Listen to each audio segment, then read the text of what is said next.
Buongiorno a tutti. Focus Bollettino Colture Erbacee, seconda puntata. Cosa è stato fatto e gli aggiornamenti. Frumento, abbiamo completato l'osservazione degli appezzamenti individuando quelli che non necessitano di diserbo.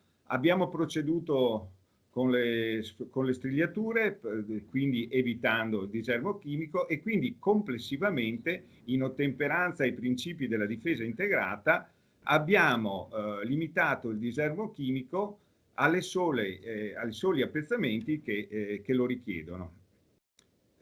Notue, abbiamo continuato il monitoraggio, ci sono state ulteriori catture e stiamo continuando l'accumulo dei gradi calore per informare tempestivamente quando monitorare gli appezzamenti delle colture suscettibili per capire se ci sono popolazioni tali da richiedere interventi.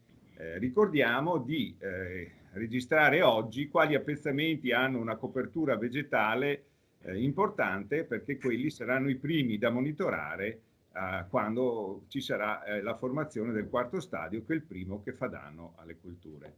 Mais, cominciamo oggi le semine nelle nostre aziende pilota, abbiamo completato il monitoraggio anche con le trappole per larve. La grandissima parte della superficie non presenta popolazioni di elatteridi sopra la soglia, oltre il 99% della superficie mais non presenta popolazioni sopra la soglia, e quindi noi procederemo sull'intera superficie a mais a non effettuare trattamenti insetticidi né come concianti del seme né come microgranulari alla semina.